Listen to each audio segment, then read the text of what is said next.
During a brief stopover in Sarajevo a few days ago, we met the Bosnian film director Danis Tanovic. He gave us lunch, coffee, a tour of his city, and then, after some good conversation, presented us with a bottle of wine. This wasn't just any bottle.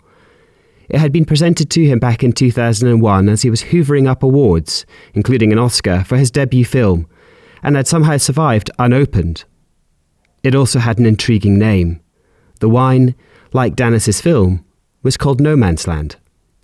From the bottle we could see that the wine was Bulgarian, produced in a place called Damianica. A quick Google search showed the location of the town. So we went. After a few wrong turns and a few confused phone calls, we found the town, the winery, and even the man who produced the wine given to us a few days before. Ivo is the head winemaker at Damianica. He has an incredible philosophy. You get the sense he really cares about his product and about reviving the history and reputation of Bulgarian wine production, both of which suffered badly under communism. The Damianica winery is a case in point. Founded in 1940, nationalised in 1945, it had for most of its operational life produced cheap wine for the proletariat of the Soviet Union. In 1997, the Damianica winery was reprivatised, and Ivo was brought on board to help transform its wine production and its reputation. The winery works like a cooperative. Grapes are produced by farmers throughout the region and are supplied to Damianica for a transformation into wine. Grapes for white wine tend to come from the more temperate north of the country. Red grapes are sourced from the south-facing slopes of southern Bulgaria, including those that surround the town of Damianica. Perhaps the most special of these grapes, and certainly the most intriguing, come from a region close to Bulgaria's border with Greece. Shortly after the Iron Curtain was drawn between Eastern and Western Europe, the Bulgarian government, anxious both to prevent external infiltration and to contain the Bulgarian people, reinforced their southern border. Watchtowers, fences, patrol stations, and armed police were just some of the materials and bodies that assembled the frontier.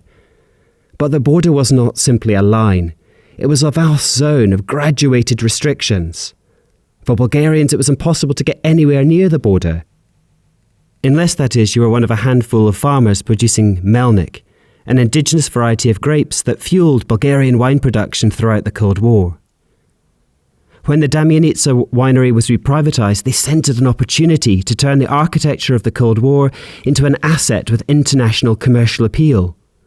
Using only grapes sourced from the formerly securitised 5-kilometre strip of land adjacent to the border, they produced the first bottle of No Man's Land in 1998. Today, 25 years after the fall of the Soviet Union, vineyards still cover the landscape of the former No Man's Land, and so too do the remnants of the Cold War. The neat rows of viticulture cultivation intersect with the now rusting wires and concrete stanchions that used to form the near impenetrable defences against capitalism. Military patrol booths are now repurposed as storage sheds, and in the distance, watchtowers still peak above the surrounding hills. Visible reminders that this was once a highly surveilled, forbidden zone. Less obvious, though, is a more recent process of abandonment. Lines of newly planted, well-tended, popular and imported grape varieties such as Cabernet sit abruptly next to the abandoned vines bearing melnik grapes, the main ingredient of that once popular, and if not popular, certainly affordable, Soviet-era wine. While less concrete than other Soviet-era remains in the No Man's Land, these are perhaps the organic markers of Bulgaria's 20th century history, and of the culture, and perhaps the viticulture and economy of the USSR.